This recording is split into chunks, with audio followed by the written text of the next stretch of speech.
Have you ever watched the sun go down? Have you ever stabbed an adolescent to the ground? Have you ever been hype as fuck?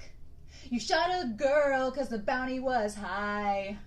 You should have ran from the counterattack, but you were too hype. Thinking about ketchup chips and the validity of this show's gay ships.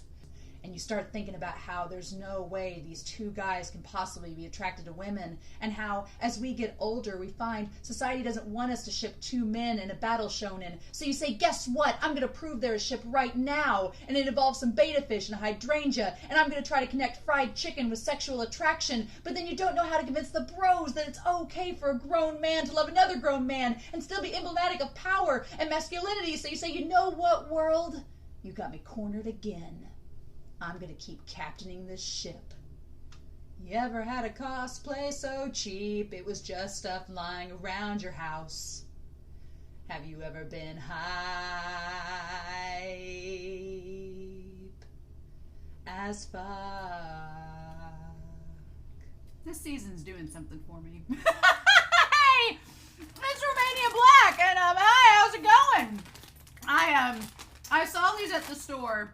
These ketchup chips, and not only were they Doritos, which is Daddy Toji, but also, if you've ever seen the video High as Fuck, Anime Annie created a video based on Gojo's High Enlightenment that was themed to that song, and I thought, you know what, I'm just gonna buy these Doritos because they're ketchup flavored. They are actually pretty good. I could probably sit here and eat this whole bag. They are pretty good. I was like, I'm gonna buy these ketchup chips because it's funny, because it's like the song, and they're Doritos, which we've been calling Toji the Dorito Daddy, and then I thought, well, what if I did like a whole intro based on that? And I was like, oh, I was going to dress up as Nanami this week, but I was like, no, I'll do Toji instead.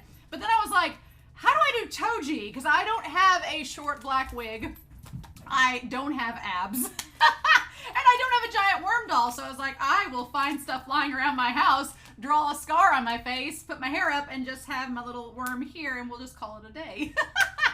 And so that's where we are. It's like the cheapest cosplay you can find is right here. And do recommend the ketchup chips. They weren't bad. I'm not promoted by Doritos. Doritos, you've got the money. Sponsor me.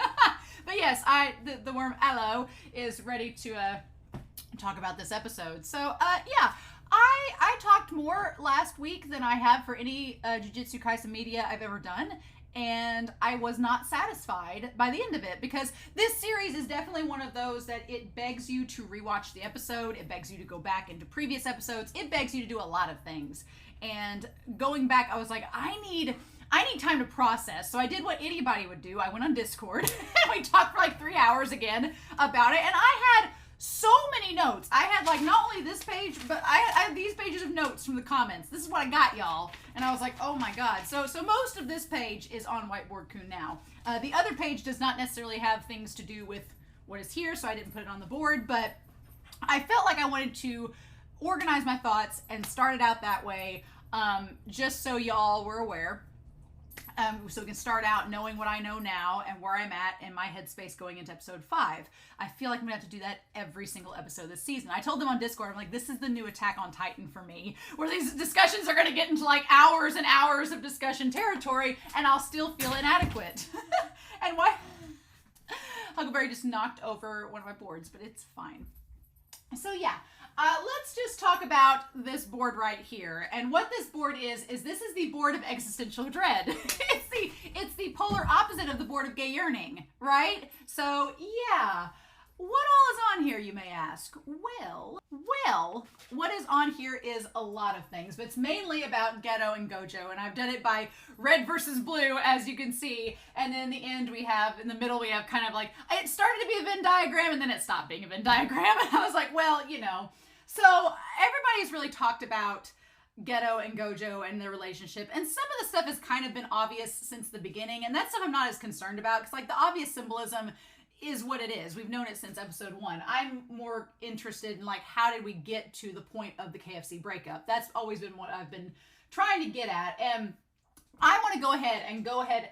This board is funded not only by my own thoughts, but by thoughts from Anime Annie, Solaris, Peach, Pineapple 541, and RZ631. There's other people whose comments I'm going to talk about, but y'all are responsible for this. But Pineapple 541, special shout out to you. As an English teacher, I appreciate when people cite their sources and they tell where things come from, because let me tell you, as a teacher, it felt like moral compass was the word of the week. It was like everybody's comment was like, Ghetto is Gojo's moral compass. And I was like, I know that phrase is pretty common. Like, moral compass is like a common phrase. But it was just like the fact that everyone was saying it. I'm like, am I missing something? Why is this one phrase getting thrown around in every single comment? And finally, Pineapple 541 was like, oh, so in the fan book, Gege Agatami says that Ghetto is Gojo's moral compass. And I was like, oh my god, thank you. I was like, you cited your sources, you made a works cited page, you did what nobody else wanted to do and said where the thought came from. And I was like, thank you.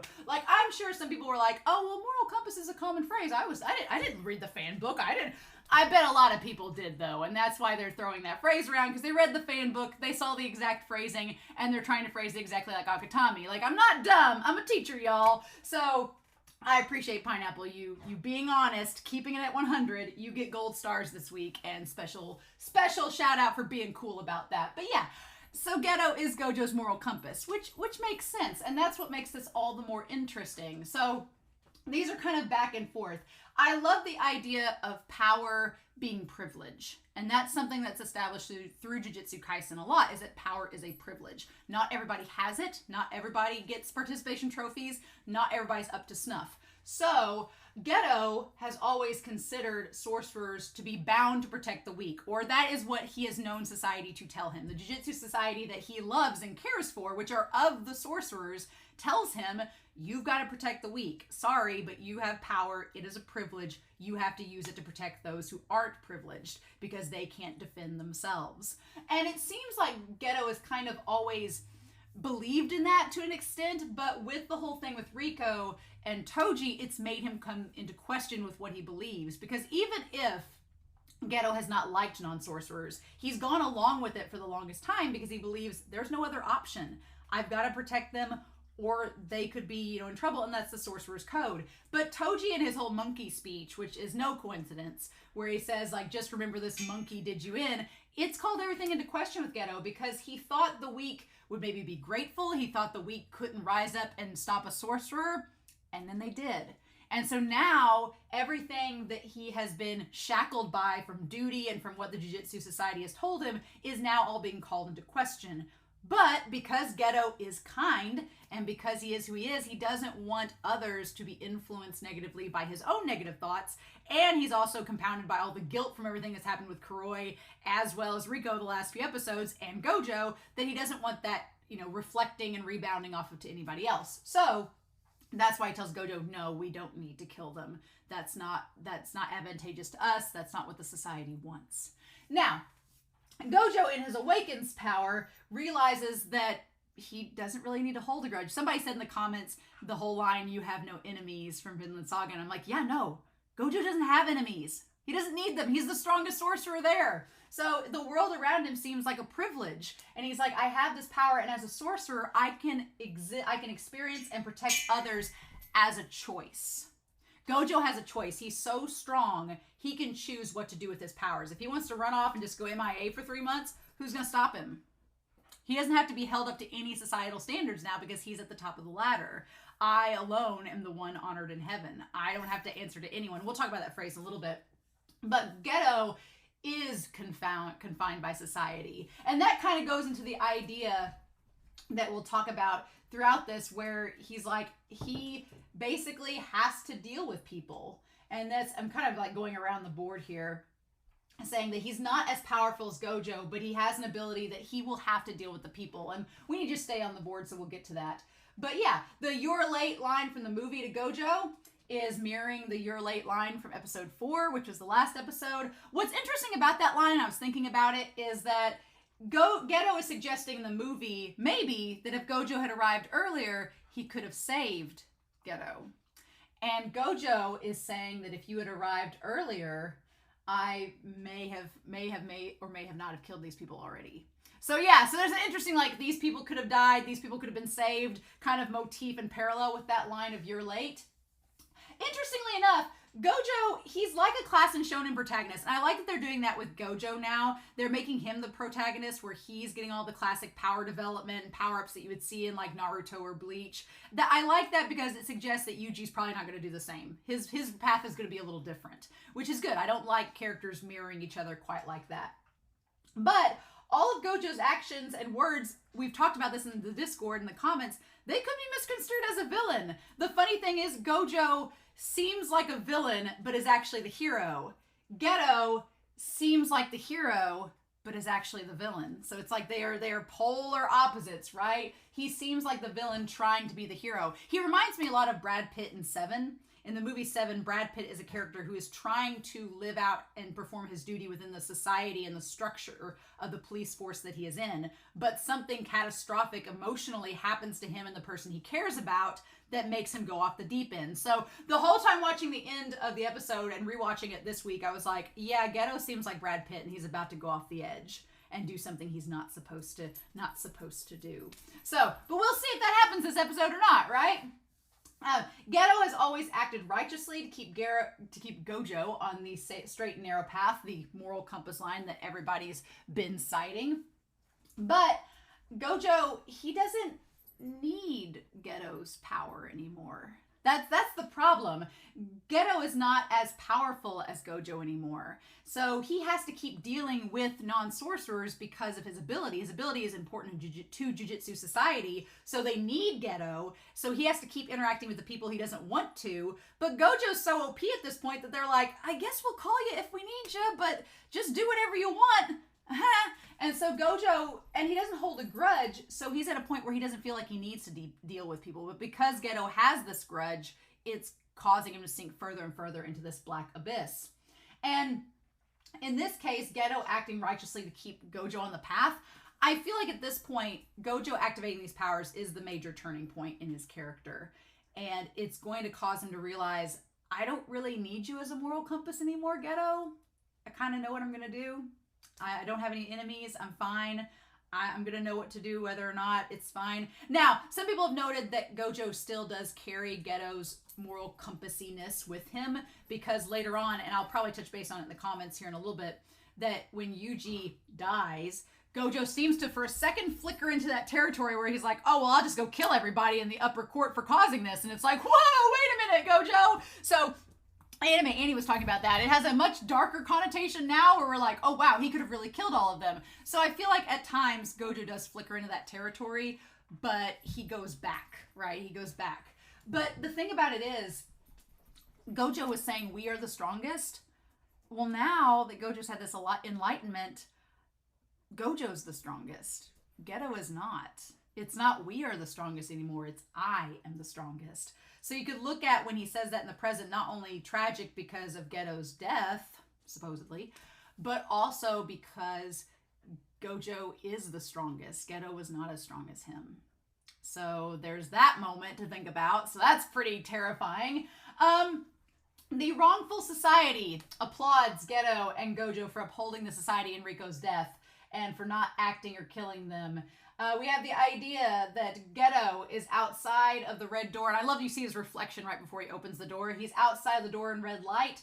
Gojo is in the blue and white light inside. But once they meet each other in the middle, there's a black line separating them. But then they cross sides and Ghetto stays in the blue with the black hole surrounding him, like he's sinking into this abyss with everything that's happened. And Gojo moves forward. Gojo gets out of the pit because of how he is in his state of being. So there's that. That's fun. In the movie, I went back and watched the movie, or parts of it rather. I went back and watched the ending scene with Gojo's and Ghetto's death. And I say death because he shows up in season 1. So how that all works out, we'll find out, I'm sure. But I went back in there and watched the end of the movie. And there were some interesting things here where Ghetto asked Gojo if his family is safe, which feels like such a slap in the face to Gojo because you have what we think is his family with Shoko and Gojo and the Jujutsu sorcerers, but we know that he ends up leaving them. He doesn't go back to the society, so it's like a slap in the face that this is his family now, not Gojo and Shoko and the others. And then he says, unlike you, I'm a kind man. And there's some truth to that. The road to hell is paved with good intentions. So Ghetto may be a kind man, but he does things because he's so emotional, because he's so human, and Gojo seems so above it that it makes him very emotionally indifferent. And so maybe that's not the kindness that Ghetto, thinks people should have. It's interesting, right? It's so interesting. And then, but Gojo still calls him principled, saying you stick by your principles. And Ghetto says, I thought I had none left. But Gojo's like, nah, I know you too well. It's the most tragic, like, Romeo and Juliet star-crossed lovers scenario, because these two should be together. The Board of Gay Yearning, I'm going to have it all decked out when this flashback arc is over to bring back in. The Board of Gay Yearning, it's just, these two should be together. But them trying to do something for a non-sorcerer, trying to do something that they believed was right, it horribly backfired and had all these ramifications. And it's so tragic, right? But here's the thing. This is not all the notes I have, and I'm sorry this is the longest intro in existence, but what can we do? K.A. points out that the voice actress for Riko is only 18 years old. This is like one of her first voice acting gigs. She did great. Gonna add this to the Board of Gay Yearning. Someone was noting on YouTube that Gojo with the bouquet of flowers in the second OP for season 1 looks like a folded up umbrella from this OP from this season. I'm not sad at all.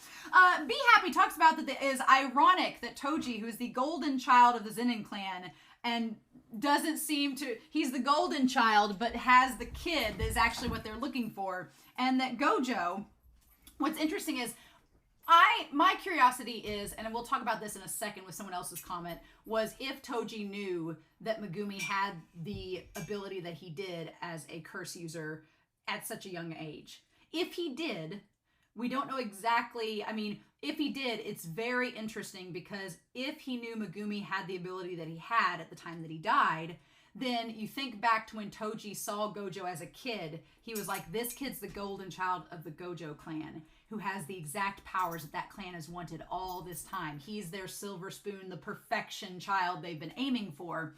And so when he tells Gojo about his son, and that his son's going to be sold to the Zenin clan, it's almost like he's looking at Gojo as if, you're the golden child, my kid's the golden child for our clan. Maybe you two should be together. Now, who knows if he was expecting Gojo to take Megumi in? Who knows if he was expecting Gojo to do anything? But it almost seemed like in that moment, Toji could not relate to his son, and he was looking at the one person in his last moments that could maybe relate to his son, and was like, I'm going to tell him about it. And he said, do what you want with that information. So it's very interesting, right? It's very interesting. And then Gin notes that in the Discord that Gojo holding Riko is very similar to how he held her when they first met. Nice. Didn't need that parallel to make me feel all the sadness. Someone asked in the comments, like, where was everybody last episode? The Jujutsu, they were in Jujutsu High School. Where was Shoko? Where was Mei? Where was Urahime? Where was everybody? Where was the principal? Where were all of they when all this was going down? I know the flyheads were brought up, like confusing surveillance, but were those gnats really that problematic that you couldn't detect anybody else? It's so weird. It almost feels like it was staged because of how little interference Toji had from anybody else. So I don't know. You think that the other students would have gotten involved, or the principal or somebody, or the elders. It's weird. It's very weird. The fact that we didn't see Tengen at all, and the fact that the elders and all them weren't there, it's weird. Just noting. Blue talks about how the apparition that we see coming out of Toji and the worm, or the Ghetto summons rather, is called the Woman with the Ripped Mouth, or the Red Mask, and it's based on an urban legend that was prominent in the 1990s and early 2000s. So look at Gege bringing back the topical things from the times. Love it.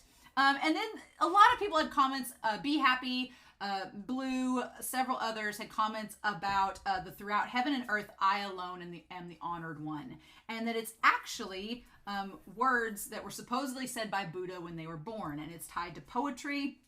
It is meant to sound arrogant, and some people choose to make it have an arrogant undertone, but the quote, going off of what Blue says, the I is more about living life being precious, and the thought that effort can reach enlightenment.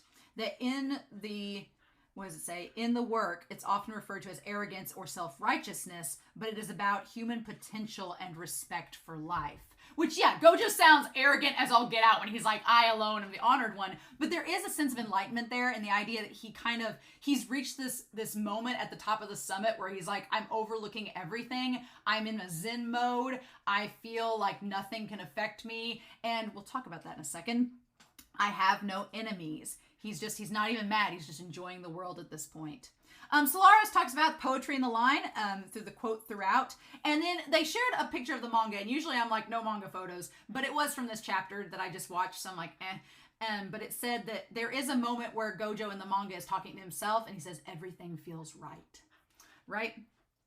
Be Happy had an article about the quotation as well. Gojo thinking about how in the moment his power also shows the duality, like with red and blue, and his isolation. Because yeah, it does, what's cool about it is in showing him creating Hollow Purple, he shows this like stage of enlightenment and the duality of red and blue and mixing it together. But there's also this sense of isolation with Gojo where when you're on top of the summit, you're by yourself.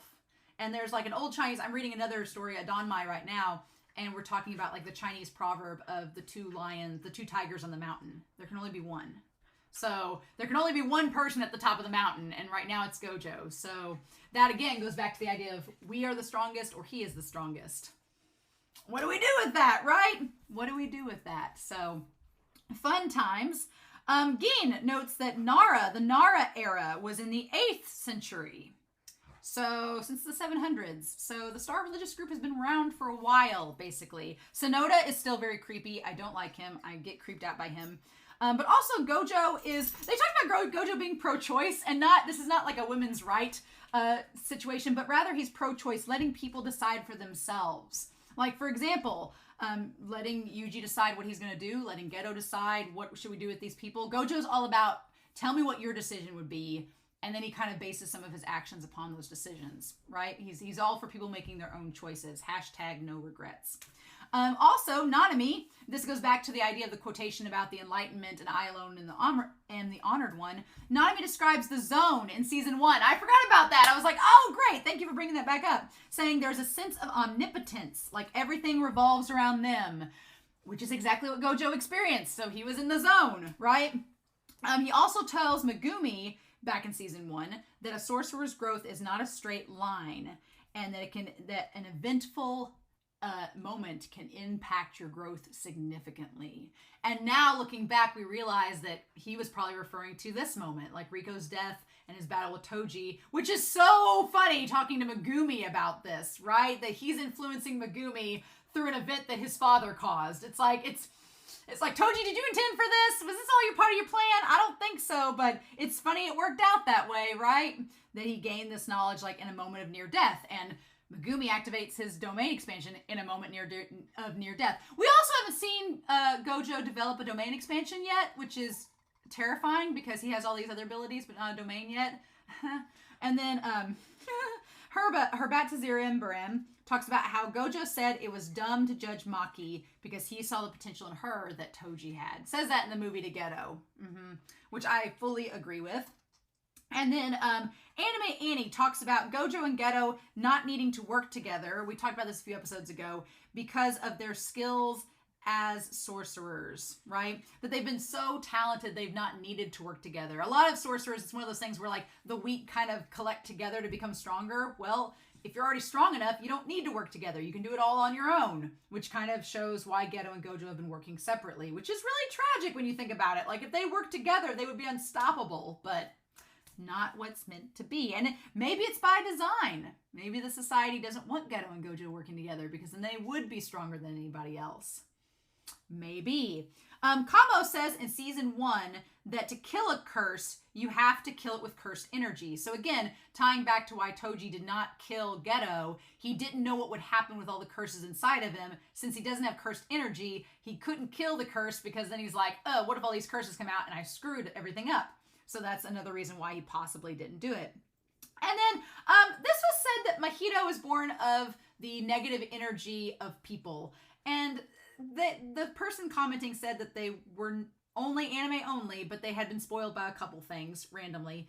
But they were wondering if Mahito was created by the negative energy from the Star religious group, since they're a player in all this. And I was like, that's a really cool theory. I kind of hope it's wrong, because otherwise it's going to be a spoiler. I always get really hesitant with theories, only because it's like a Schrodinger's cat. It's like, once you put it out there, there's nothing that can be done about it. So if it turns out to be true, then I'm like, in the reaction, I'm going to be like, oh, well, someone theorized that, so not a surprise.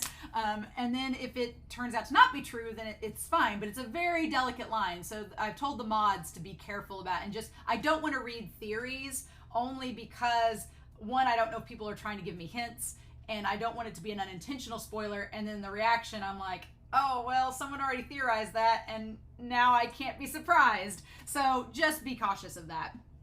And then, we talked about how Gojo doesn't really, he's someone that Gege does not like as a character, but yet he's this OP character. And I was joking with Anime Annie that it's kind of like the concept of the death of the author. Once you put a character in existence, you no longer have control over them. It's just like, once that character's there, it just does its own thing and evolves in ways that the author has no control over. And I feel like that's an embodiment of Gojo. That's exactly what Gojo is, right? And then finally, I know this has been such a long intro, but finally Jake Collins was talking in his comment about binding vows, saying that, and I didn't remember binding vows as much as the Heavenly Pacts. The Heavenly Pacts we talked about last episode, but apparently binding vows are like Nanami's overtime, where he trades, a certain amount of time for extra power if he goes over. And like Sukuna taking over Yuji, they have to have an agreement for it to work. So binding vows, there is an agreement between, it's a consensual agreement for this power to happen. Heavenly Pacts, there is no consent. You are given the Heavenly Pact at birth. You have no choice over it, and it comes with great power at a great cost. So it kind of sucks for Maki and Toji, because they really had no control over this Heavenly Pact. It's just what they ended up with, and they're like, well, gotta work with what we got, and here we are. I lied, one more thing. Anime Annie says that Gojo, in the flashback of him picking up Megumi, was still wearing his Jujutsu pin. So he was still in high school when he got Megumi. So my theory last episode may be deconfirmed if it means that Megumi was picked up by Gojo. So is it going to happen this episode, basically, or not? We don't know. But that's all the comments I got, so I'm going to move Whiteboard Kun out of the way. All right, so that took nearly 30 minutes. But thank you for bearing with that long intro, but it had to be said. There were so many good comments for this last week that it needed to happen. So we're going to get down now to the nitty gritty and get episode 5. Am I right? Oh my God. So we're not going to waste any more time. We are going to dive right into episode 5 of season 2 of Jujutsu Kaisen and see what we get. Okay? And we're going to do that here in 3, 2, 1, and let's do it to it, y'all.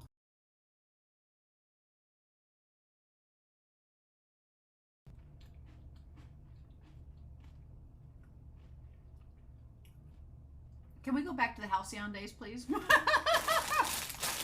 I could sit here and eat these all day, but no, oh my God. Where do we start? Where do we start with this episode? This episode was like everything that it could have been. I was like, oh my God. I'm not going to make it to the discussion. Man, so I guess that's the end of the flashback. I'm going into this, I was like, Haibara, we know that Haibara is like, he's not in the actual story, and he feels like he's so connected to Ghetto and to Nanami and to all of them that I was like, we have this episode, it's called Premature Death, and we have Haibara. I'm like, I don't know how long this flashback's gonna be, but I feel like we're gonna do something with this character. We did. He died. But I think that's honestly, like, there's a part of me that is disappointed that we didn't get more with his character, but he is the embodiment of like a dandelion. He's this little flower that just sprouts out of nothing, and he's just there, and he's consistent, he's constant, like a little weed. He's just there, but he's like sunny and bright, and then he just turns into a dandelion and just poof, is gone.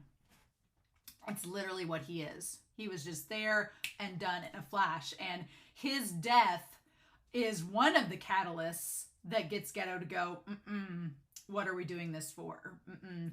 And Nanami, like the impact that Haibara's death has on Nanami is interesting, because we know that Nanami now, like the way that he views missions and the way that he wants to make sure that Yuji knows all the things and keeps strong. And yes, I was saying it back when we first met Haibara. I'm like, he has such a Yuji energy to him now, and him being so close to Nanami, it makes all of the sense. But this episode, this is exactly what I wanted. I wanted to see Ghetto's decline. And how did we get to the KFC breakup? we get there. We find out this episode. How do we get to the KFC breakup? And then why did Ghetto leave? And Gojo's reaction is just like, Gojo's just so shell-shocked. But we're going to talk about that, right? We're going to talk about that and what all ends up happening. So when we start this episode out, it was January, August 1st, 1 year later in 2007. So we have a timeline. So basically, in the timeline that we've got, 2006 is when Rico dies.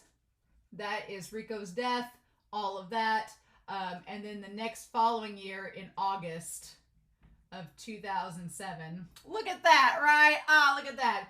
We have Ghetto leaving. The Ghetto leaving and the KFC breakup, basically. Now the question is, what year does the movie take place in? What year does the movie take place in? I'm going to look that up really quick. Jujutsu Kaisen movie takes place in... where does it say? Does it say what year it takes place?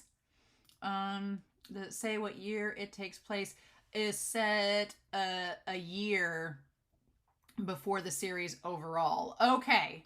So it takes place in 2017. Wow! So it was really only just a year? Really? Okay. So 10 years later is the movie.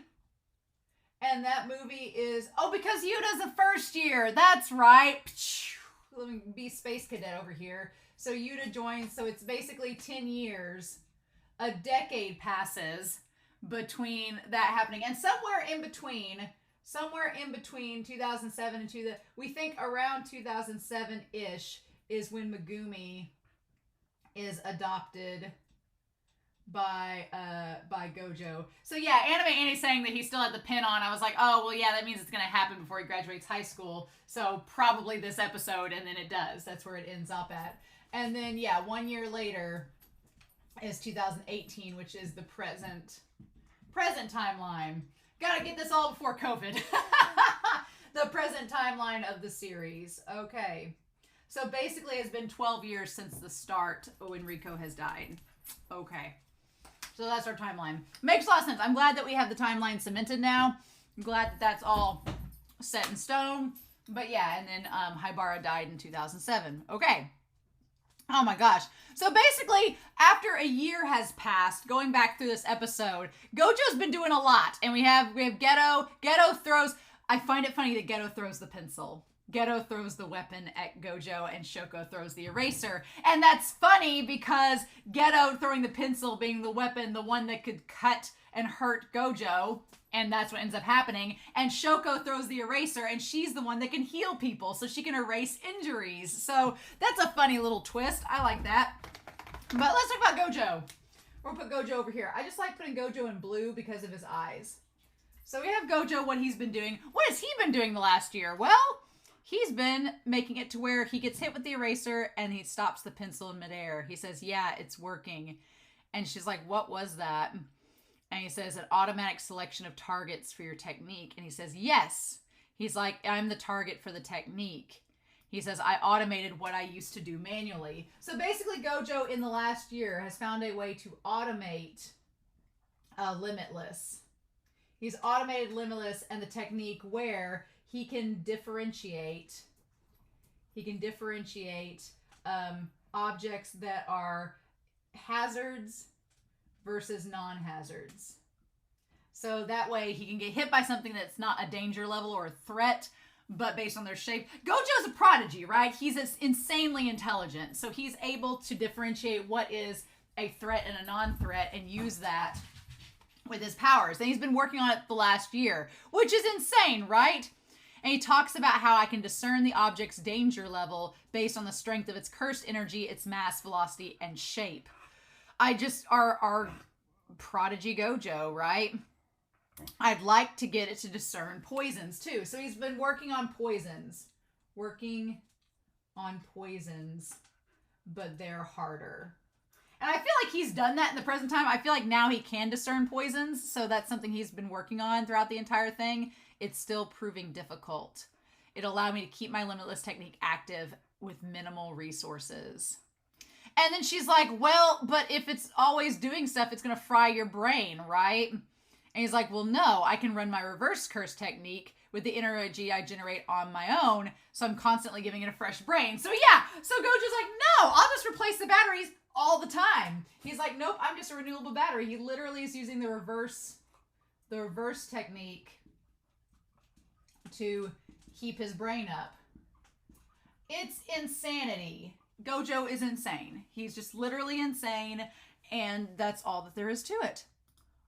It's amazing to see how his brain works in this. And he's been shortening the hand seals, so that's nailed now. Where he has also got the hand seals for red and blue down. So now he just has to use his hand, and he can activate red and blue simultaneously. Interesting. So what does he say? He's like, the only hurdles remaining are domain expansion and teleportation over long distances. Oh, that's it. So all that's left that he finds out and figures out how to do within 10 years, all that's left is his domain expansion. Domain expansion and teleporting. Now, I don't think he uses the domain expansion in the movie. I'd have to go back and rewatch, but I don't think he uses it in the movie. But that movie was only a year before the present timeline. So somehow, in the next 10 years, over the course of 10 years, he manages to figure out the domain expansion and teleporting. So there's that. I kind of want to see how he develops the domain expansion, but maybe we're going to get that in a later episode. Maybe not. Maybe they're just like, you don't need to know how that happens. And he's like, I should be able to get that down if we set up some courses without any obstacles in the high school. And he's like, Shoko, can you lend me some lab rats? So here's the thing that I want to talk about, symbolism. And we're going to kind of, just save Ghetto for over here. Some symbolic things. Symbolism in this episode. We talked about the pen and the eraser already. But the fact that Gojo, the idea of his face hidden, and the distance between he and Shoko and Ghetto. The distance between them. Because throughout this entire opening sequence, Gojo is shown to be far away from them. He's been constantly training and working on his own techniques. It's one of those situations where this event has shaken Gojo and Ghetto so much, they've been so impacted by it, that both of them believe that they have to make themselves stronger to be able to not succumb and lose to someone like Toji again. Because yeah, that's the thing of it. Toji had no curse energy. He just had a heavenly pact, but that should have made him no more stronger than any other jujutsu sorcerer. So like if he can be a threat, being as intelligent as he was, then there are going to be other threats as well. So that's the big question. Gojo's like, we have to get ourselves ready for those threats. So Gojo and Ghetto, it does, while it seems on the surface unlikely, you're like, how did Gojo not notice all the red flags surrounding Ghetto? Well, but if they were doing these missions on their own, and if they were training on their own, then yeah, it kind of like they both just kind of fell apart from each other. And it's kind of emblematic of an actual relationship where these two people were together, something emotional and traumatizing happens, and they get drove apart from each other, and it leads them to move on to different things, and they came to a point where they have an impasse, where they're leading different lives, and it just separates them, and that's when the breakup happens. It's very emblematic of an actual relationship falling apart, which I'm sure is by design, right? But we don't see Ghetto's face for a lot of this first part. And we don't see Gojo's face. Ghetto looks awful. Ghetto looks like just absolutely just done. And he's been like this for a year. This isn't just a couple weeks. It's been like, it's 52 weeks.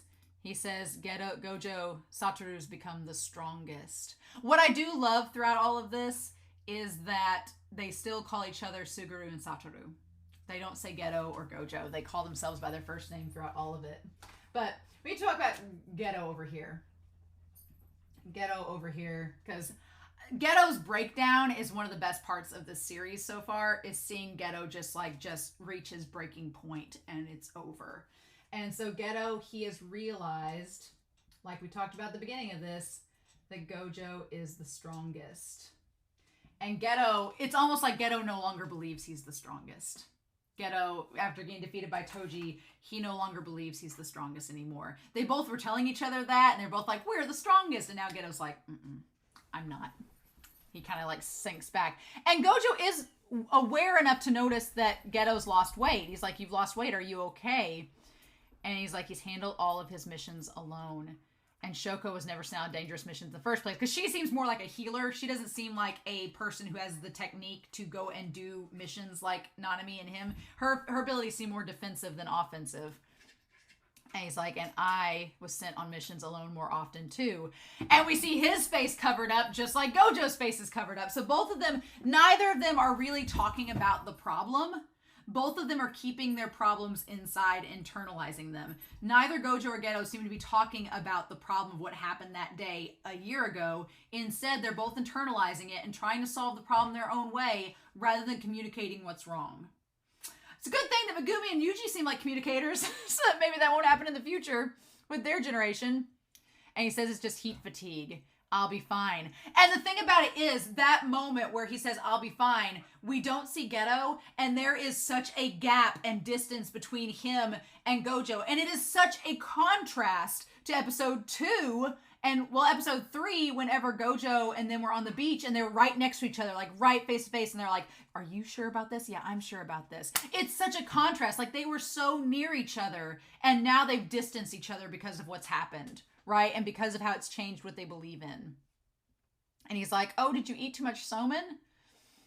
Like, he's like, things were busy that summer. And then it shows Ghetto on the train. Episode 29, Premature Death. Oh. So we see that it was lightly spurred by the events of the disasters last year. But we see like the symbolism of Ghetto facing the opposite way of the non-sorcerers. He faces the opposite way on the train. He's not like differentiating himself and making himself different, right? Showing that difference. And he goes back to talking about the same thing he talked about. And I feel like the animation is much better than that opening scene in episode 1. I feel like the animation's greatly improved from that moment, especially with Ghetto's face. But the idea that the image of the clapping is not only like cemented and seared into his brain, but that it's so distorted. Like it's just them like in mid clap, and they're all distorted and blurry, but then the clapping and everything, it's so intricately done. Who am I doing this for? So the idea of protection, when he asks, who am I doing this for? Because it almost is suggested that maybe in the past, him and Gojo, they were doing this together. You know, he could say he was helping to protect other Jujutsu sorcerers, or he was doing this to protect Gojo, who he loves. But now he doesn't have to protect Gojo because Gojo is the most powerful sorcerer. He doesn't need Ghetto's protection anymore. So he's like, well, if I'm not doing this for Gojo, who am I doing this for? Why am I going to all this trouble and acting on these thoughts that I don't believe in, right? And the locker room scene, oh my God. Ghetto in the shower, y'all. He is a big man. He tries to convince himself, I understood the ugliness of the masses and I still chose to be a Jujutsu sorcerer and save others. But the problem is, what if the others you don't believe are worth saving? What do you do then? And the idea of his face close up, like we see him in his back and it's like, oh, ooh la la, he looks so muscular and handsome. And then when you turn around and see the front of him, he looks freaking traumatized and absolutely terrified. Fulfill your duty as a strong Jujutsu sorcerer. Oh my God, that shot of him in the shower is absolutely terrifying. It's probably going to be the thumbnail because it's so good. Like he just doesn't believe anymore. He's like, why am I doing this? Why am I protecting people that don't deserve, in my mind, to be protected? And the problem is, we talk about other series. There are a lot of times where protagonists, kind of like Ghetto, they get in this mindset that everything on one side of the equation is a certain way, like viewing the other as all bad, right? So he only sees the ugliness of the other side. He only sees with the two girls the people that are like being absolutely awful. He only sees the star religious group. He only sees the cruel and ugly side of humanity, the non-sorcerers. He doesn't see the non-sorcerers that are good, that deserve to be protected. That's the problem. But it's the situation of one bad apple can ruin an entire barrel. It's like he sees one bad thing and he thinks that the whole barrel is ruined. And that's not exactly the case, right? But we'll talk about that with the woman that shows up. And just the clapping. It reminded me a lot of Doctor Who. In Doctor Who, there's an antagonist called the Master. And the Master, like, has these drums playing his head constantly. Like, it's like, it's always this specific rhythm playing in his head over and over again. And it just drives him crazy. And that's like the clapping. It just drives Ghetto crazy to the point where when the clapping was out of beat, I was like, oh my God, like, just, it wasn't right. And it drove him to the edge. He was one step closer to the edge, and Ghetto literally became a Linkin Park song in this episode. He was one step closer to the edge, and he was about to break. And then the situation with the girls happened, and that was it. That was the straw that broke the back. I was like, Ghetto literally had Linkin Park blasting as he was like leaving that place. But I just love the use of silence and quiet in this episode, and the sense of movement stopping was so well done. Like when he's in the shower here, there's a moment where he's hearing the clapping and the water running, and then he says, "Damn monkeys." Like for the first time he says it. Like it comes out, right? Very similar. And then Toji, is in the background being like, "That's me." And then we see Haibara, the sweetest bean, the biggest of beans. And he says, "Oh, hey, Ghetto. How's it going, old buddy, old pal? Well, hello, sir. Good work out there. You want something to drink?" And he's like, "Oh, well, I'd feel bad." And he ends up getting a cola anyway. And he sits beside him with the Coke, right? Which is such a play on the OP, because in the OP, it's Nanami getting a hold of him, and here he's sitting next to Ghetto. And it's Ghetto and Nanami that see him. He's like, "I'm going on a far away from my mission tomorrow." And he's like, "Oh, is that so? Bring back souvenirs." He's like, "Oh, of course." And Ghetto looks awful. Like his hair's all down and everything from the shower, but his eyes are so puffy and red. Like he looks like he hasn't slept in ages. Like he just looks like trash, but his dang bangs cover his eyes. So I guess you can't see because of his bangs. But I was like, and Haibara, what kills me is that he says he's a good judge of character.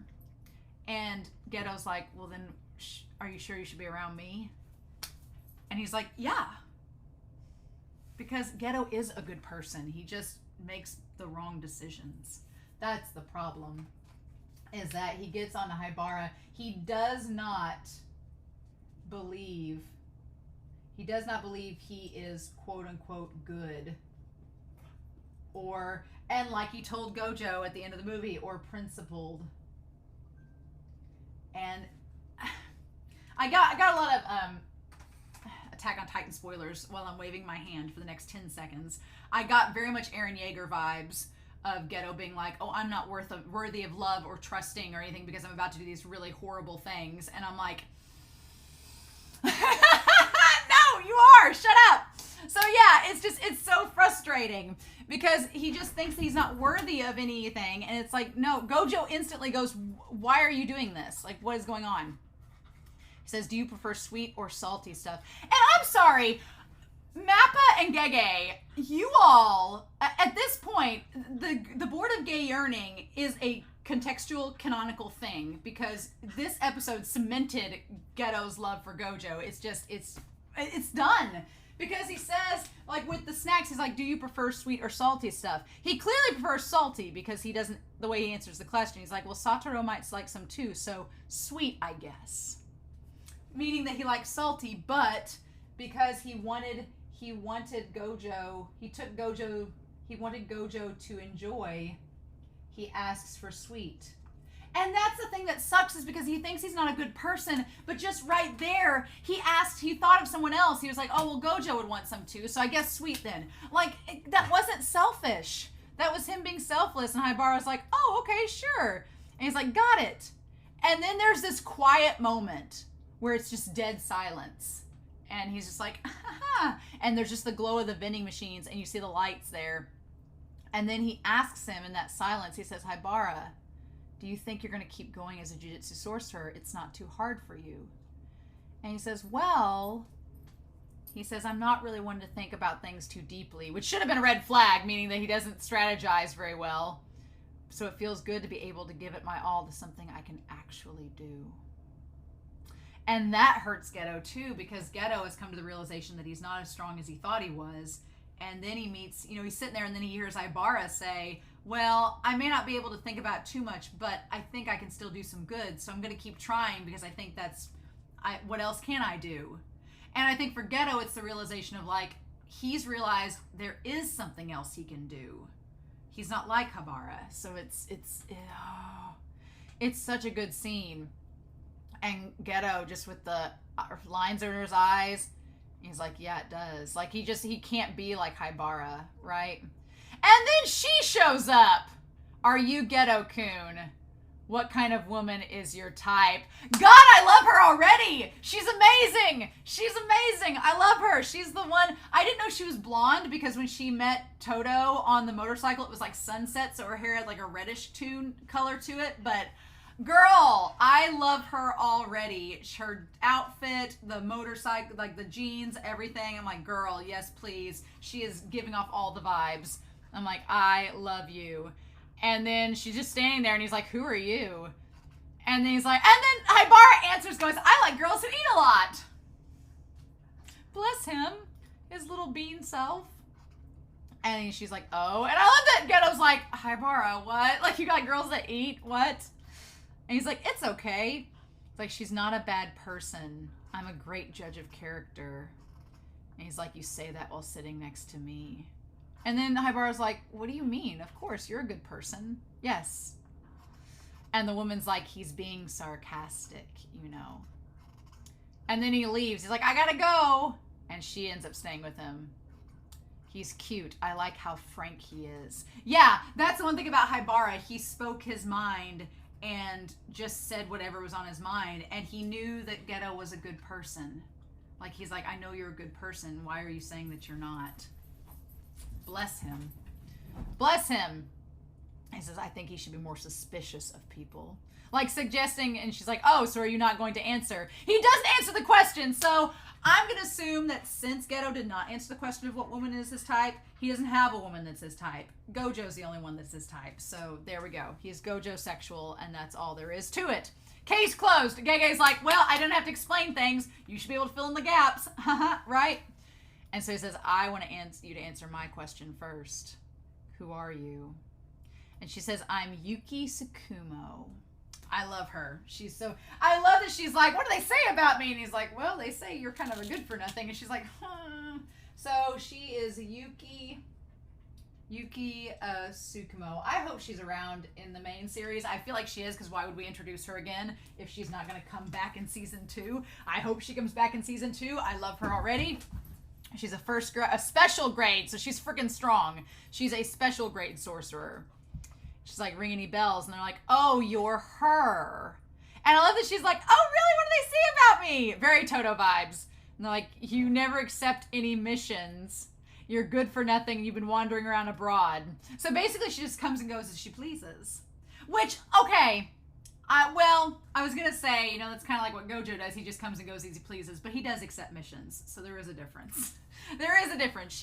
I'm so curious about her. I love that she's influenced Toto. And she's kind of the catalyst for all of this with Ghetto. I mean, I think Ghetto would have gotten to it eventually. But she kind of sets things in motion. Her and Haibara, for Ghetto, they set things in motion. I also like that she says she hates Jujutsu High when Ghetto loves it. And then she says, I'm joking. So she doesn't really hate it. But I don't get along with the politics. She's like, I'm not here to schmooze. I'm here to do whatever I want. what they're doing is, I like that he's like, I can remove, she becomes Frankenfurter from Rocky Horror Picture Show, where she's like, I can remove the cause, but not the symptoms. I'm like, yes. She's like, what we're doing is treating the symptoms, but we're not addressing the cause. And that gets Ghetto's attention. He's like, well, what do you mean treat the cause? And she's like, rather than hunt down cursed spirits, let's create a world where cursed spirits aren't born. And Ghetto's like, wait, now you're speaking my language. That would solve all the problems. So how are we going to do that? Like, Ghetto's face throughout this entire episode is disturbing. The way they animate it makes it look like uneasy, disturbing, creepy, because that's where Ghetto's headspace is. Like, his head, they intentionally draw him like to look scary because that's where he's at. So she has these three, she says that there's the two methods to get rid of cursed energy. She's like, and my thing is, why did you come here to tell him this? Like, did you come here for other reasons? She didn't get to see Gojo, so I'm like, why did she come here? She literally came here to talk to him, to tell him. So why? Why did she come here? What was her point? What was Yuki's point? I want to know later why. Why did she come there? Because she set off a lot of things, so why did she show up? And she says that, I'm assuming maybe we'll find that out later. She says, would you like a little lesson? What are cursed spirits to begin with? And they're basically energy that takes shape from human negative emotions that they can't control. So she's like, there are two ways we can create a world where curses aren't born. And she says the first one, as she's like manspreading for everybody, is to erase cursed energy altogether. The moment she said that, erase cursed energy, I was like, well, that's going to be hard because one, that would be really crazy. You can't make a world where everything's peace and sunshine and rainbows. And also, making a world without cursed energy would be no jujutsu sorcerers. So I highly doubt that these famous clans that have made a name for themselves and built their entire legacy on the fact that they have cursed techniques for dealing with cursed energy, I doubt that they would want to instantly have a world where there is no cursed energy and they're on equal playing field with the non-sorcerers. So I was like, that seems the least likely to happen. And she's like, the other way is make it possible for all of humanity to control their cursed energy. So it's like erase cursed energy or make all cursed energy controlled. So it's basically we either have no sorcerers, which doesn't seem likely with the politics, or we have all sorcerers, which you could argue would be a thing, but again, there is a inherent power structure within the jujutsu world where the whole point is that they are to protect those that are not sorcerers. So if everybody's sorcerers, who are you protecting? You're just going to end up fighting each other, right? Or the power structure is going to completely change, and then what's your purpose, right? You'll either have no purpose without sorcerer or without being a sorcerer, or you'll have no purpose because everybody's a sorcerer. You know, it's either we have no contest or we have all participation trophies. That's the two things she's suggesting. Neither of which sound possible or like they're going to be likely. So then Ghetto has the third method, which is that there are no non-sorcerers. And it's just those who can control cursed energy. And that's it. Still, it defeats the purpose of there being a jujutsu sorcerer because there's no weak for them to protect, but it is the most feasible and the most technically attainable out of all the options, right? There's no way for them to destroy all the cursed energy. Doesn't seem likely.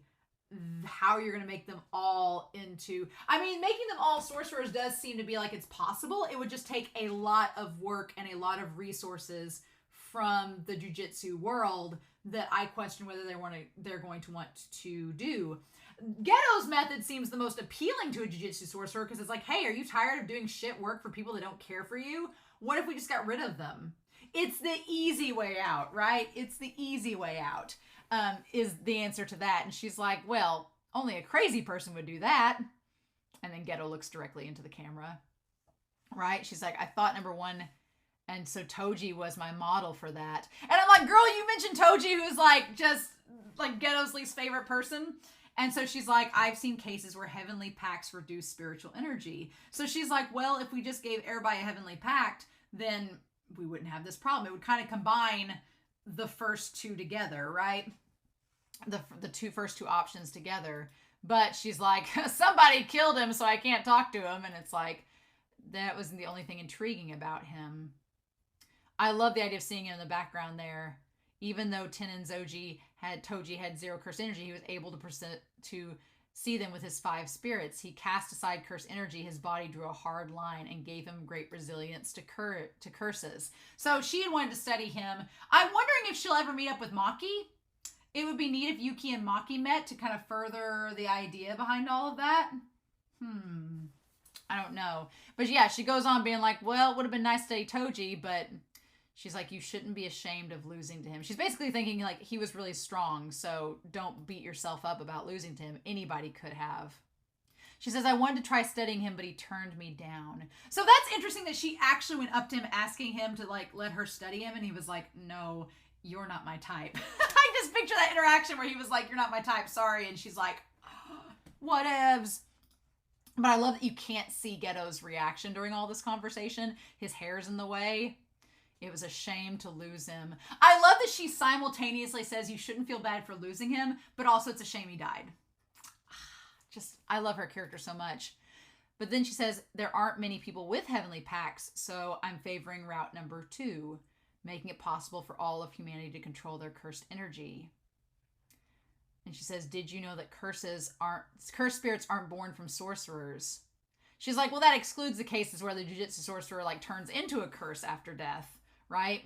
But which begs the question, which compared to non-sorcerers, Jujutsu sorcerers leak extremely little cursed energy. So she's like, if we all became Jujutsu sorcerers, then there's a chance the curses will likely cease to be as prevalent. That does beg the question though, because my big thing, and this is the major like please don't spoil this for me moment, is Ghetto's around in season 1.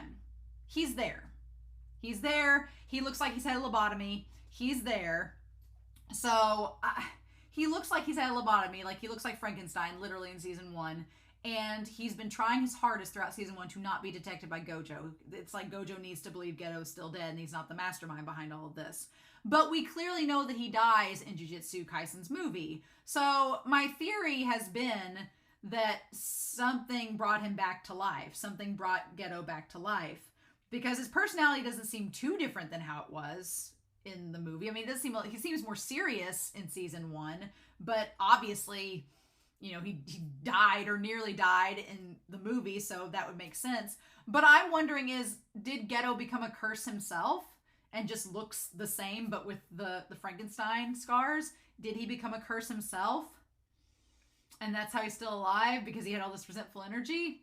But he seemed okay and at peace when Gojo supposedly like was there during his final moments. So if he was at peace with dying, then he shouldn't have became a curse. So my big question going into season 2 post flashback is, how is Ghetto still around?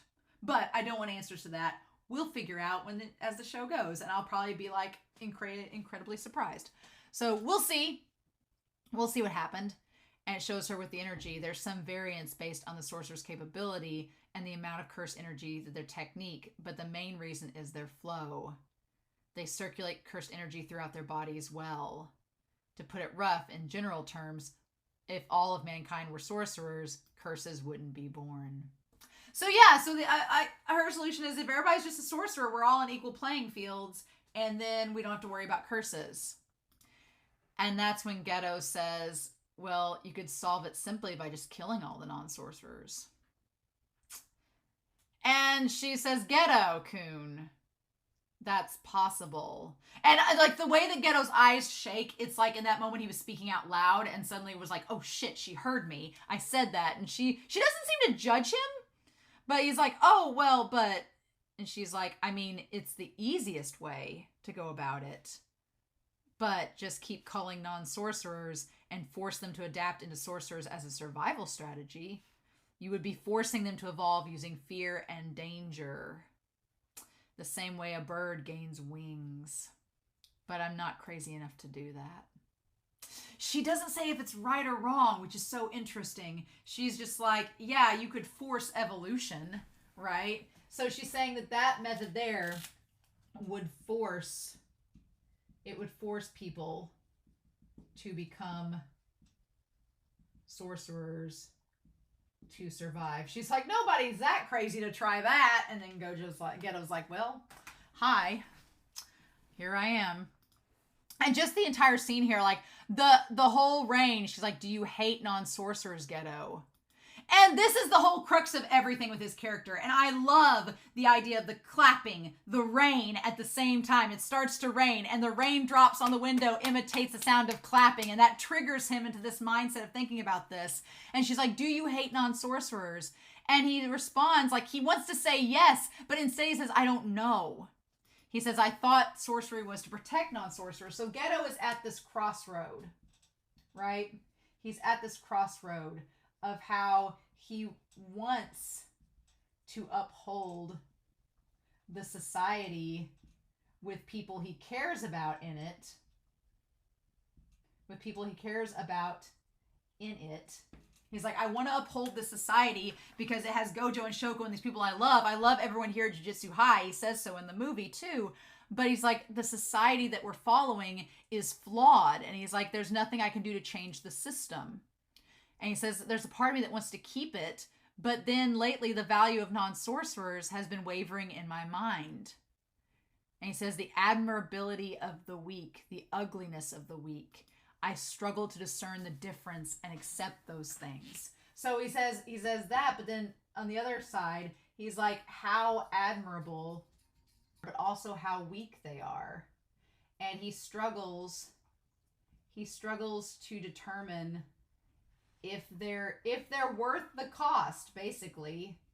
He's like, I want to be a part of this society that everyone I care for is a part of, but this other thing is making me question, like, is it even worth it? And he's like, what do I do with this? How do I do something that I can be proud of myself and live with? There's a part of me that despises non-sorcerers and a part of me that wants to reject that. And so he's like, my vision for what lies at the end of the marathon game of being a Jujutsu sorcerer is vague. And I can't tell which represents how I feel. And she's like, neither is how you feel. She's like, no. I love this moment where she's like, you're not at that stage yet. This part of you is despising non-sorcerers, and that part of you is rejecting it. I love that the part despising is the exit. Like, this is your way out, and then you keep moving forward by going back to the class. And she says, you're just not ready to make that decision yet. She says, both are possibilities you're considering, but it's up to you to choose which part becomes your true feelings from here on out. So yeah, she's just, and it's almost like she is kind of suggesting, she's like, you're still a teenager. She's like, I feel like she's speaking from somewhat experience, as if other Jujutsu sorcerers go through the exact same problem. She's like, we all kind of, have a question of faith and a question of purpose. And she's like, you just need to grow up a little bit more before making that decision, which doesn't happen. So he's like, no, I'm gonna make it now.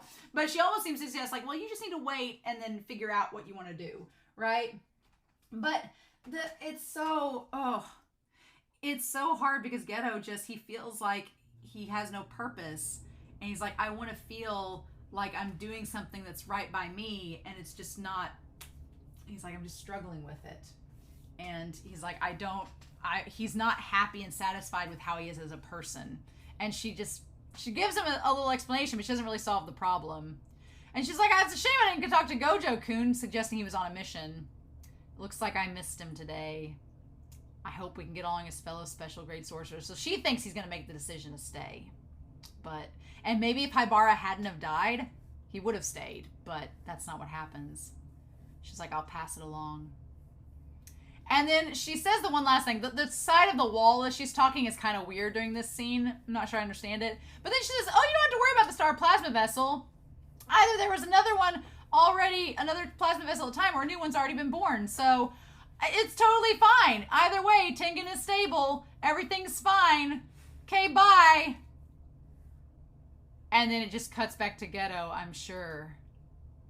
So She comes in, this woman comes in like a whirlwind and makes so many things in Ghetto's mind completely a hurricane. She comes in and says, oh, well, I mean, I guess we could kill all the non-sorcerers, but who would do that, right? You'd have to be crazy and like Gojo strong to want to do that, which literally is something Gojo could do, but he chooses not to, and Ghetto doesn't understand.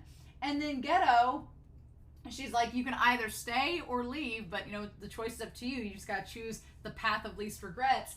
And then she comes in and says, oh, by the way, as I'm leaving, after I've caused all this damage, she says, oh, no worry, Tengen is stable because there was either another vessel around, or one has been born. So we'll just use that one. So she basically just says, oh yeah, so that girl that died, don't worry about her. It's fine. The jujitsu world is stable. You lost her, but no big deal. It was going to be fine anyway. Like, everything you worked for is inconsequential. It's such a nail in the coffin in that moment, right? And she says, I didn't get his type. He didn't have a type of woman at all. And then we go to, so I thought Haibara was going to live a long time in this series, at least another episode, and then die, but nope. It's not what happens. It was supposed to be an easy mission to exterminate a second-grade cursed spirit. It was supposed to be an easy mission. And then Nanami throwing the chair. God, the moment he throws a chair, damn it, across the room. And then we just see him standing there, and like his entire body is like, there's like water dripping all around him. Oh. And he's just sitting there with the hand. I do this same thing that Nanami does when my head hurts. I do my hand over my head like that. Their faith in the Ubu Tsunagami. Huh. Their faith, it was a local deity. That was a first grade case. So they went there thinking it was something, and it was much stronger than it seemed. And then Ghetto sees Haibara. He says, you need to rest now, Nanami. Satoru's taken up your mission. Oh. And he says, can't we just leave everything to him at this point? Oh, that's such a cold line. Like, why don't we just have Gojo solve all of our problems since nothing can kill him? Oh, I hate seeing Haibara like this. It's so sad. And there's, yeah, like he was just like gutted.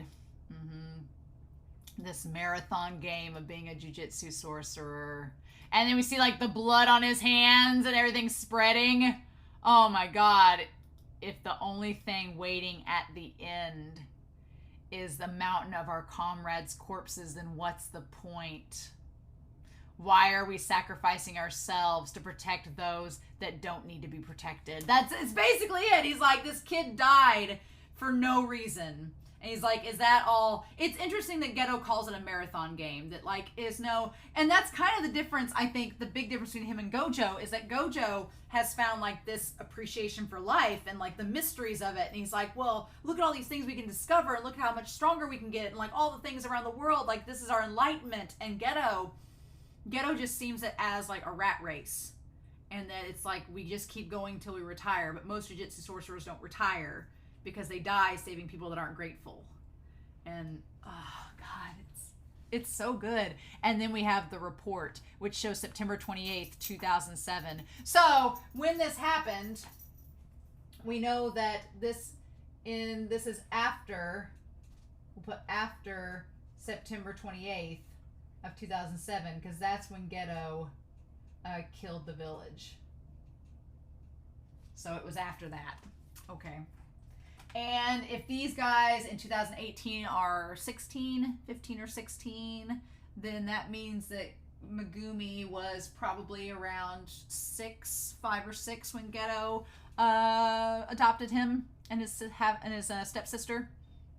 And I love that. At first I was like, why won't you show us what's on the page? But then you realize it's the principal smoking. And he's got like the ashtray of all the cigarettes smoking from the report. And the 2 candles. So the 2 candles, and they're both in blue. And I think that's so important because we said like the red, we talked about in the last episode, the red is a signal of moving forward, a symbol of positivity. The blue is a repression of negative energy. So you have 2 candles here, right? And the 1 candle is his faith in the system and the non-sorcerers. And the other candle is his own convictions and resolve. And this is the one that blows out with the girls. And yeah, and it's so shitty what happens to the girls. They basically imprison them because he sees the 2 girls as, what is this? And they say, what, you ask? So he clearly went there on a mission, and he has his jacket and everything in his hand. I love that he has his high-waisted pants and his shirt and his jacket. And he went there to like solve a problem for the village, and that's when he sees the girls and he's like, what is this? And they're like, these 2 are responsible for the latest incidents, right? And just, oh my god, the idea of him looking behind the bars. I'm gonna get a picture of that. The idea of him looking behind the bars, and he keeps tapping his head like he's just like, it's the last straw, he can't take any more. Just tapping his head with one eye closed. He's like, no, they're not the ones responsible. And then the 2 girls sitting there, and they said, these 2 are crazy. They're monsters. And again, that gets Ghetto. He's like, I've exterminated the cause. Because Ghetto says, he's like, shut up. I've already exterminated the curses. These girls aren't responsible. What's your deal? And they just keep going on. And then that's when he snaps. He says, shut up, you monsters. And they're pointing, your parents were just as bad. And it shows like the cursed energy coming out of them. We should have killed you 2 when you were babies. Oh. And that's when Ghetto's like, and he says, a part of you. And it shows the 2 Ghettos in the shadows. This part of you is despising non-sorcerers, and this part of you is rejecting that. You have to choose which part. And then he chooses. He says, I'm going to kill the non-sorcerers. Yep. And then it's like he had 2 shadows, and then it becomes 1 at the end. It becomes your true feelings from here on out. And there's a part of you that goes, well, Ghetto accepted what he kind of always thought all along. He made his resolve, and he committed to it. And so part of you is kind of like, well, I'm glad Ghetto's living his best life and living his true self. But then the other part of you is like, well, he's also going to kill all these people, so that's not good either. So it's very self-destructive, right? It's very self-destructive. And then we have the monster that he summons that just burns the whole village down. He kills everyone. Yep. And they're like, why? And it just shows him just standing there like he doesn't care anymore. And they're like, no. And just the blue flames. And close up on his eye. Yeah, I love that the flames are blue. The flames are blue, right? And it's just like, the connection to Gojo, everything. And the thing of it is, he didn't just kill the 2 people that were awful in the jail cell. He killed everyone. Everyone involved, like regardless, without prejudice. And then he throws his pen aside, being like, I'm not going to Jujutsu High anymore. Like he becomes a curse user and leaves. And it says 112 residents of the village were killed, after which a fire, by the time Jujutsu High investigated on September 23rd, they were residuals revealed to be the work of Suguru Ghetto's curse manipulation. So they knew it was him. It was talked about in the comments. I don't know if I mentioned it, but the idea of that Ghetto has made Mojito, like in season 1, put up veils so that his curse manipulation isn't detected. And there was, I think Anime Annie was making the comment that Ghetto didn't know if Gojo killed Toji or not based on the cursed energy surrounding the worm, because Ghetto was using techniques that the Jujutsu Society probably didn't have registered, so they wouldn't have known it was Gojo to be sure. But the worst part of this episode is the moment that he tells Gojo it was Ghetto, and he's been sentenced to death. So Ghetto has been sentenced to death by the society because he killed all those people. sentenced to death.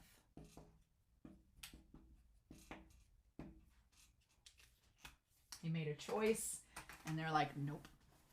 And then the next scene, like immediately, it's Gojo's face.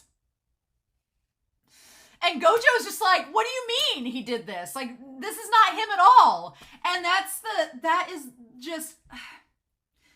the most heartbreaking part about this episode, is the fact that Gojo thought that Ghetto, that what he was telling Gojo this whole time, he thought Ghetto, his opinions about society and everything was true. And it's one of those relationships where Gojo has been on and on about, like, why are we doing this and protecting the people and blah, blah, blah, and all this. But we've seen that his actions show that Gojo does care. But it's almost like he was nagging and, like, was unsure about, like, you know, just trying to get at Ghetto, being like, can you believe this? Like, why do we have to do this? And was relying on Ghetto to be the one to be like, yeah, no, we have to do this, Gojo. Come on, keep on the straight and narrow.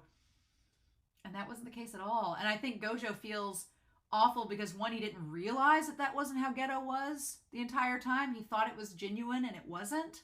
I think that he feels, you know, betrayed by that. But he's also like, I don't understand. And I just love that his eyes are just twitching. Like, what do you mean? And he says, ha. Like, just, what? And the principal just looks awful. The principal's like, yeah, I don't want to repeat myself to you. Because he knows, the principal knows that they're together. He knows they're lovers. He's like, you kids, you guys, you Bacchus haven't realized it, but he's realized it the whole time. He's like, he killed everyone in the village. And Gojo's like, I heard you the first time. That's why I said, huh. He's like, his home was already an empty husk as well. There are bloodstains and residuals. He killed his parents too. That's the worst part. He killed his family. Like, just without exception. And Gojo's like, this doesn't make sense. He's like hell he did. Oh, it's heartbreaking. It's like, I don't understand what's going on either. The principal's like, I don't get it as much as you do, but this is what's happened. And Gojo being in denial, it's awful. It's so sad. It's like a damn romance novel. And then Gojo, you can just see how, like, upset Gojo is. Like, he's like, this is my best friend. Like, why would he do that? Like, that sense of betrayal. And, like, and then his fingers just, like, bleeding. And the thing about it is that Shoko is a badass girl. She is a baller. Let me tell you, her just to stand there and just be like, oh, hey, Ghetto. Hey, you've just killed 112 people. Hey, great. You know, hey, Gojo, he's right here. Like, she is like a badass among badasses. I love Shoko so much. She's, like, amazing. And again, she's not like Nobara. Nobara would have freaked out, but I feel like she is just like, oh, hey. And he offers her a light. And I love that the flame we see is, like, the blue and the red together. And then we just see Ghetto with the sweatpants on, looking like Toji. Mind you, looking like Toji. As if he's not a part of the society anymore. That's the funny irony, is that he's sitting there in a sweatpant outfit, just like Toji was. And Toji was acknowledging that he was kicked out by the Zenin clan. And the irony is Ghetto left the Jujutsu Society. So it's just like kind of the opposite. But he's like, oh, hey. And then the thing about it is, it's crazy too, is that he doesn't have the bags under his eyes anymore. And his hair's down. He looks so much healthier in this moment because he's doing what he wants to do. And that's what hurts. And she's like, do you need something? And he's like, I'm just testing my luck, I guess. And then she's like, I'll go ahead and ask, are the accusations true or false? And he's like, they're not false. And she's like, I'll ask further, then why? He says, I'm going to create a world without anybody but Jujutsu sorcerers. She's like, I don't get it. She's like, he says, I'm not a child. I'm not holding out hope anyone will understand. She's like, well, sulking over the idea that no one will understand you sounds pretty childish to me. Yeah, she's like, oh yeah, well, you not explaining yourself is pretty childish as well. And then she calls Gojo and is like, oh, hey, what's up, Gojo? Yeah, so I found Ghetto. He's here. Yeah, in Shinjuku. And then she's like, no way am I gonna stop him. I don't want to get killed. And that's when he walks away and Gojo finds him. Because of course Gojo finds him, because he can sense his energy. Of course he can. And then we have the KFC breakup. Oh my god. I was waiting for this moment, and here we go. Right in front of it. Explain yourself, Suguru. This scene. And he's like, you already heard from Shoko. That's all there is to it.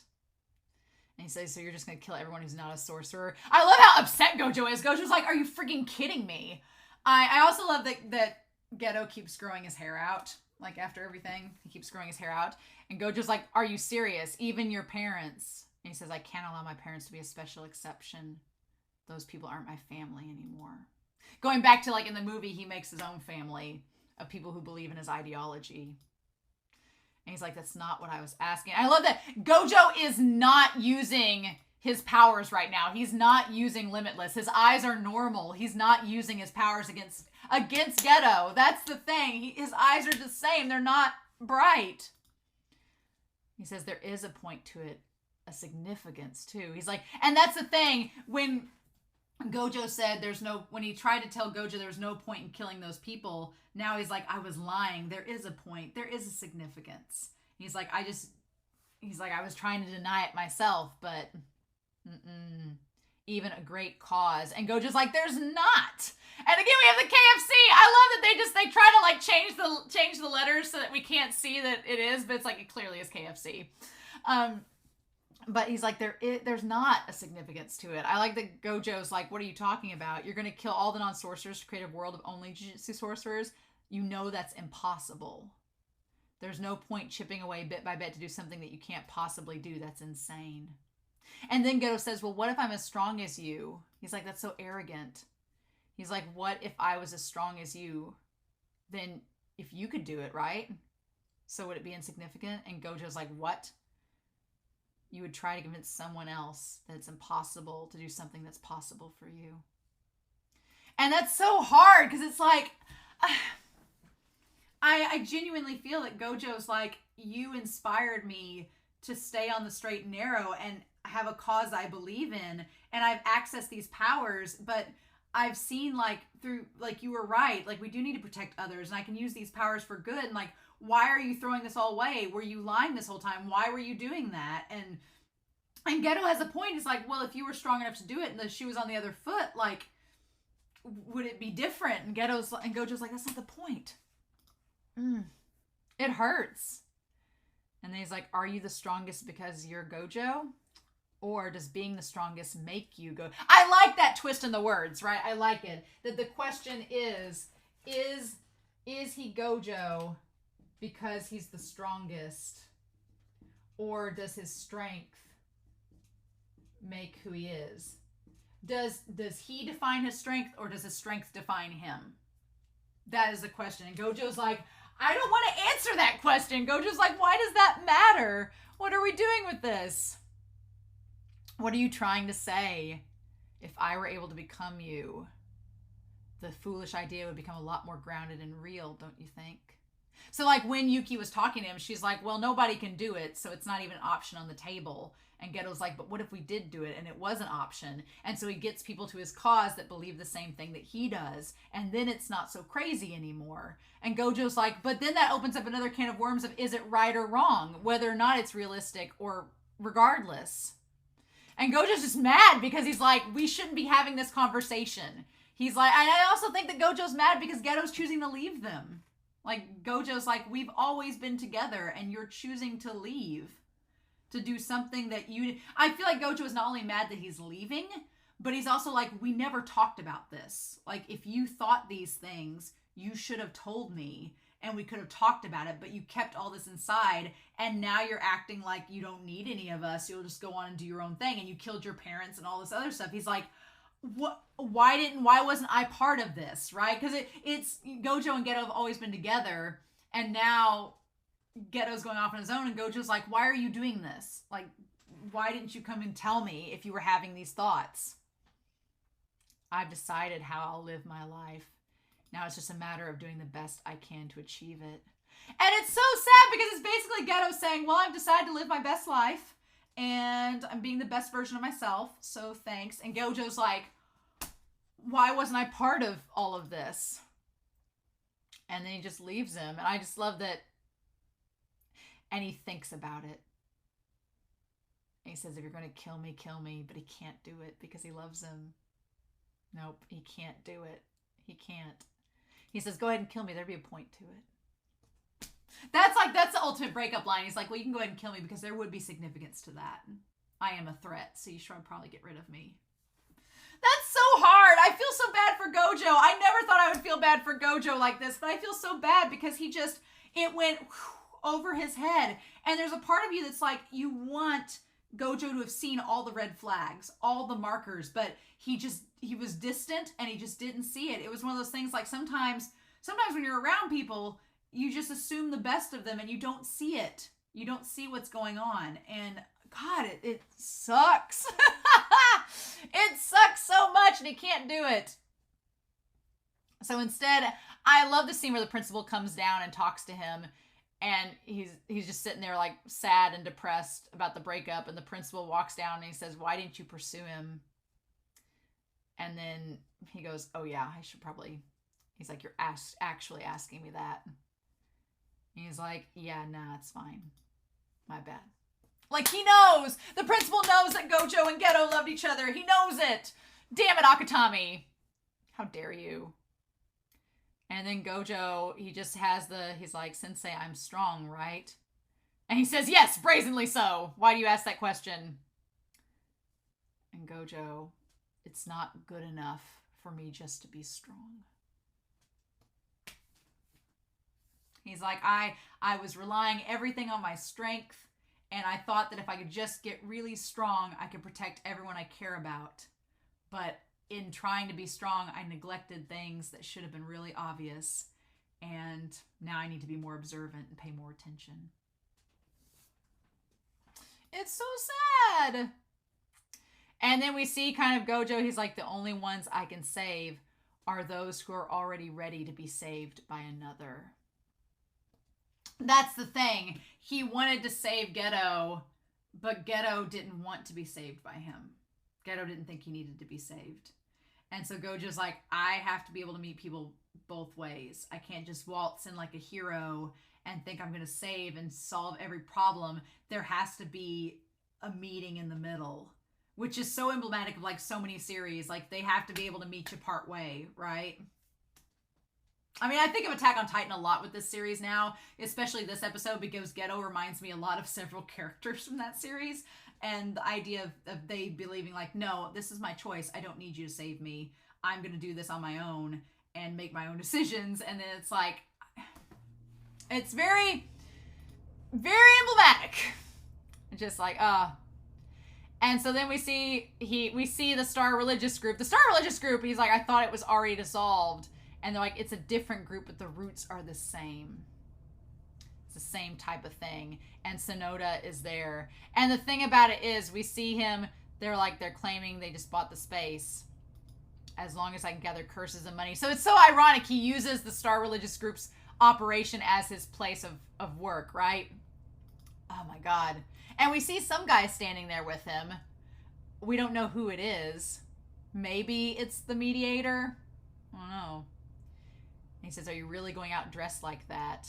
He says, a little showmanship's important. Which, if you notice, his clothes are so baggy and everything, and it almost feels like that one, I don't know, I'm sure there's something cultural about the draped apron over his, like, robes, but it almost looks like a shield. Like nothing can penetrate his heart now that he's made this choice. Nothing can penetrate his heart and change his mind.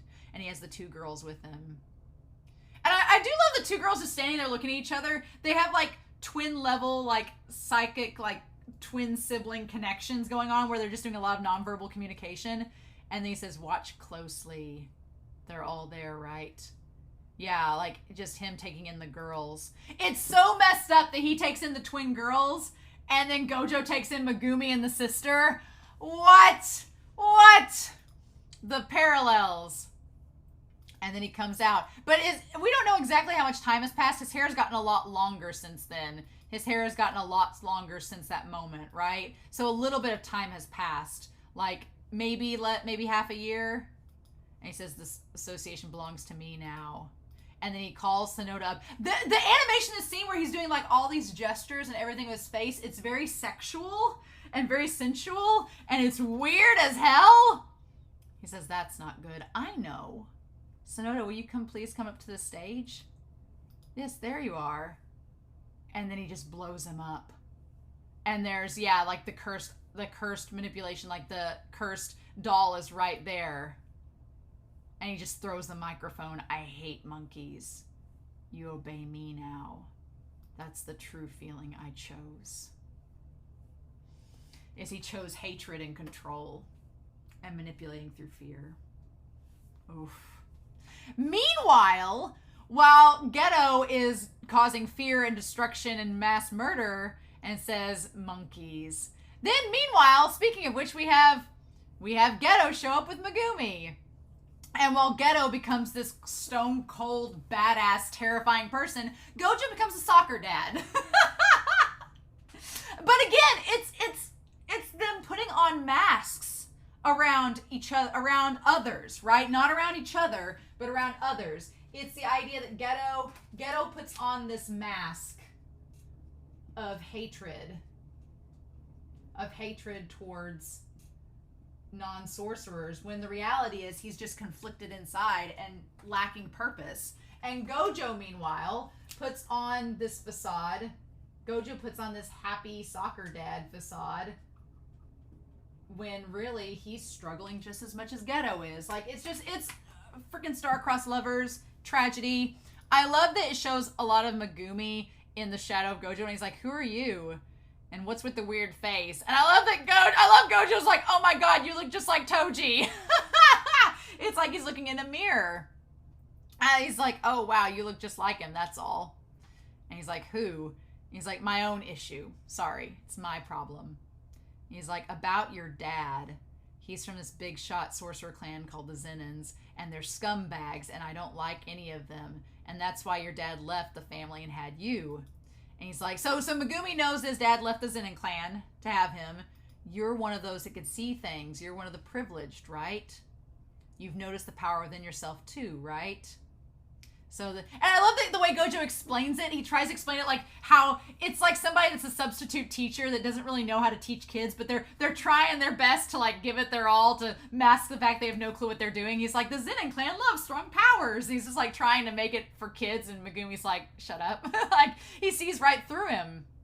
Most become aware of their curse techniques 4 to 6 years old. So there is a chance, because in Toji's flashback when he was dying, he saw Megumi at the age he is now, or around that age. So there is a very good chance that he knew that Megumi had those powers, and he knew that's how he was going to be sold off to the clan. Very good chance that was the case. And so then he's like, it's the perfect timing to sell a kid off. So Megumi-kun, you were the ultimate card your dad kept on hand against the Zenin clan. And I love that he has his hand like the same way that he had when he activated Hollow Purple against Toji. It pisses you off, doesn't it? And he says, so about that dad of yours, he was going to straight up tell Megumi that he killed him. Going to straight up tell him. And Megumi's like, I don't care. I have no interest in where he is or what he's doing. I haven't seen him in years, and I don't remember what he looks like. Which is really sad, because Toji claims he didn't remember him, but then right before he died, he remembers him. So one thing is said, though. Gojo's like, oh, and his eyes get like kind of masked. He's like, I get the general idea of what you're saying. And he's like, my mother, Samuki's mother, hasn't come home for a while either.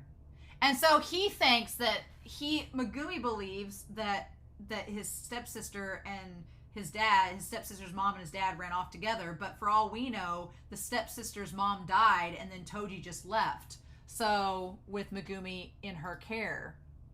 And that's when Gojo sees that there's the sister. He says, that means they're finished with us and they're off enjoying themselves elsewhere, right? And he's like, are you really a first grader? Are you really 6? So he's like, well, whatever. So he's 6 years old. Okay. Which means he's 16 now. Okay. He says, if you ever want to know about your father, you can ask me. Okay. I think it'll be pretty interesting to hear. But back to the main point, what do you want to do? Do you want to go to the Zenin clan? So I feel at some point Megumi is going to ask Gojo about his dad. At some point he's going to ask him. It's just a matter of when. It's setting that up. And then he says, Sumiki, if I go there, will she be able to find happiness? It all depends on that. And Gojo says, no. 100% no. And he's very serious when he says that. We can't see his eyes. he has the Gendo thing going on, but it's very much like, no, she's not going to be happy. I can say that with certainty. And then Megumi, he looks so mad. He's like, oh, well, then I love Megumi's like little mad face. It's very Toji. And then Gojo just laughs. He's like, okay. And he just like, leave the rest to me then. And he says, I need you to push yourself a bit though. Do your best. Get stronger so that you can keep up with me. He's like, I need you to be as strong as me so that I don't have to worry about you. Oh, I love that whole scene. I love that whole scene. And then he wakes up and it's October 19th, 2018. Now they said that something was going down on Halloween. That's like a week and a half from now. That's like a week and a half from then. Is it something is going to go down on Halloween? Oh no. Okay. All right. So it's October 19th, 2018. And then Gojo wakes up and then there's all the three ones there. Nobara and Yuji and him. Is that one of those expensive chairs? Don't fall asleep after summoning us here. And we see that he's had Limitless on the entire time. He's had on the entire time. And he like cracks his neck. And Megumi's like, what are you smiling about?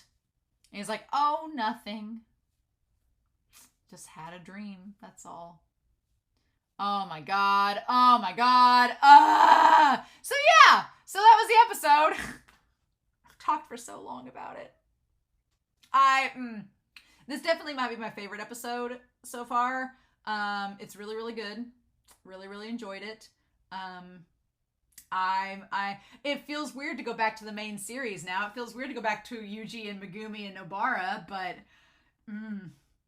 so I'm sure there's still gonna be lots and lots of notes from this episode that I bring up next episode, but I was very satisfied getting the answers that I wanted to get out of this episode. I'm like, that pretty much answers my questions.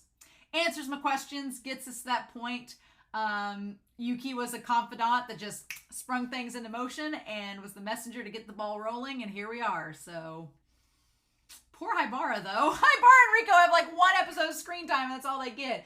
And Gege Akutami is not afraid to just kill people off instantly. He's like, oh, you got to like them? You really think they're cute? Okay, bye. And it's like, no! So I'm sure we're going to have lots of comments in the Discord about this one. But I hope y'all have a wonderful week. Please stay safe. Take care. I've talked enough. And I'll be back next week with more of Jujutsu Kaisen. Bye!